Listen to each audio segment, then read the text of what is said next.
کہیں نہ کہیں ہم سب نے گلوبل وارمنگ کا نام سن رکھا ہے۔ ہمارے پلینٹ کا ایوریج ٹیمپریچر دن بدن بڑھتا جا رہا ہے، جس کی وجہ سے گلیشیئرز تیزی سے پگھل رہے ہیں۔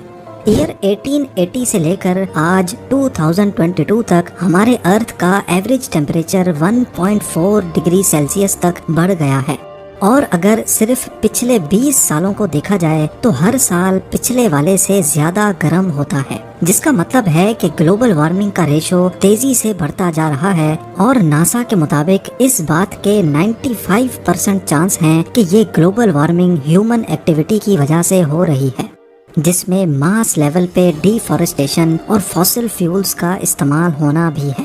فاسل فیولز کے جلنے کی وجہ سے مختلف گیسز ایٹماسفیئر میں اکٹھی ہو کر گرین ہاؤس ایفیکٹ پیدا کر دیتی ہیں۔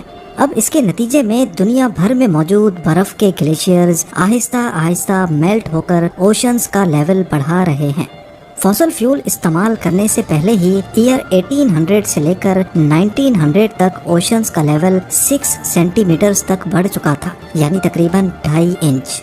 لیکن فاسل فیولز انسان کے ہاتھ لگنے کے بعد سے اوشنز کے لیول میں خاطر خواہ اضافہ دیکھا گیا۔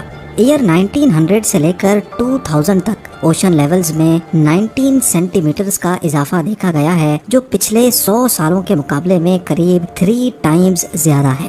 اس سے بھی بری خبر یہ ہے کہ اگر ایئر 2000 سے لے کر آج 2022 تک صرف ان 22 سالوں کو دیکھا جائے تو اوشنز کا لیول پچھلے 100 سالوں کے مقابلے میں ڈبل اسپیڈ سے بڑھ رہا ہے۔ نیشنل ایٹماسفیئرک ایڈمنسٹریشن کا کہنا ہے کہ اگر اسی اسپیڈ سے گلوبل وارمنگ ہوتی رہی اور گلیشیئرز میلٹ ہوتے رہے تو ایئر 2100 تک ہمارے سمندروں کا لیول 2.5 میٹرز تک بڑھ جائے گا، اور یہ واقعی ایک بہت ہی الارمنگ سچویشن ہے۔ یعنی ایئر 2100 تک وہ کوسٹل سٹیز جو بالکل سمندر کے ساتھ لگی ہوئی ہیں اور جن کی ایلیویشن بھی صرف 2.5 میٹر یا اس سے بھی کم ہے، وہ آدھی سے بھی زیادہ سمندر کے اندر ہوں گی۔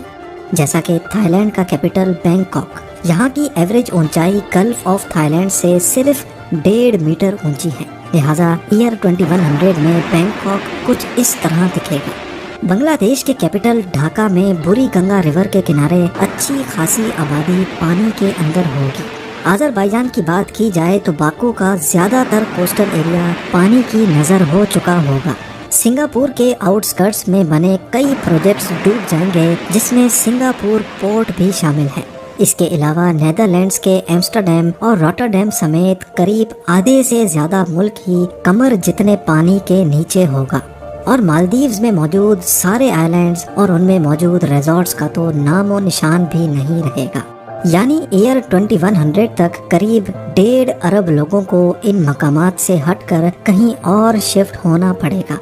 اب یہ تو ہم نے بات کی صرف اس سچویشن کی جب 80 سالوں کے بعد سمندروں کا لیول 2.5 میٹر بڑھے گا، لیکن ورسٹ کیس سینیریو یہ ہے کہ اگر دنیا میں موجود تمام گلیشیئرز میلٹ ہو گئے تو تب کیا ہوگا۔ ایک ایسٹیمیٹ کے مطابق اگر میلٹنگ ریٹ اسی اسپیڈ سے چلتا رہا تو 5000 سالوں کے بعد پورا Greenland, Arctic region, Iceland اور تمام گلیشیئرز میلٹ ہو جائیں گے، اور ان کی وجہ سے ہمارے اوشنز کا لیول 70 میٹر تک بڑھ جائے گا۔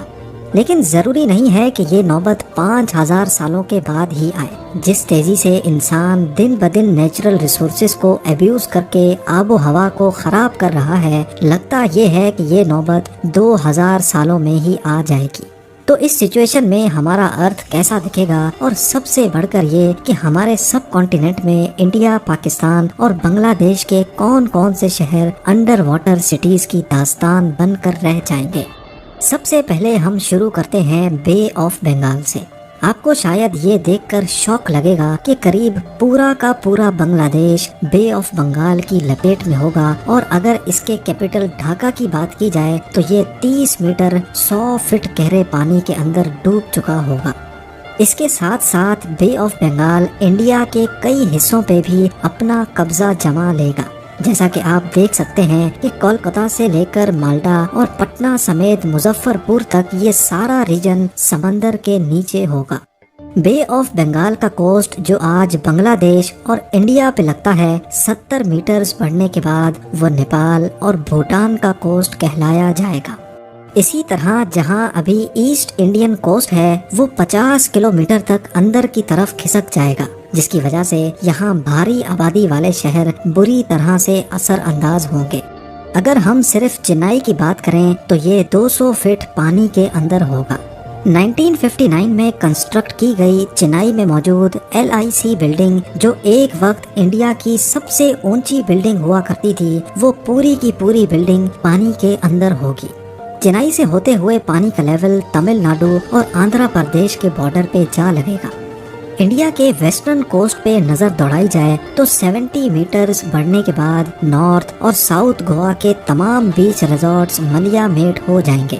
نہ ہی ممبئی بچے گا اور نہ ہی نوی ممبئی، کیونکہ یہ پورا ایریا آل دا وے گجرات کے بارڈر تک 54 میٹرز یعنی 177 فیٹ گہرے پانی کی نظر ہو چکا ہوگا۔ یعنی ممبئی کا لودھا ٹرمپ ٹاور اگر تب تک بچ گیا ہوگا تو اس کے 15th فلور تک انڈین اوشن کا راج ہوگا۔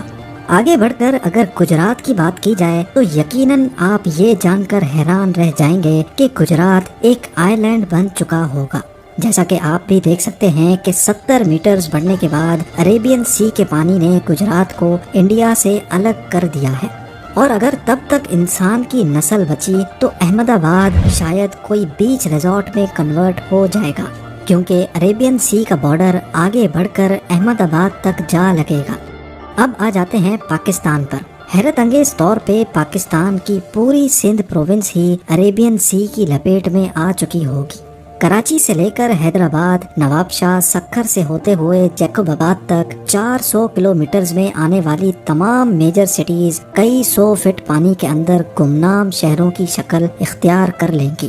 آبادی کے حساب سے دنیا کا 7واں بڑا شہر کراچی 190 فیٹ عریبین سی کے باٹم پہ ہوگا۔ جو آج یہاں جانی مانی بلڈنگز اور اسکائی اسکریپرز ہیں، وہ سمندر کے اندر موجود اس وقت کی انڈر واٹر ڈسکوریز میں شاید دکھائی جائیں گی۔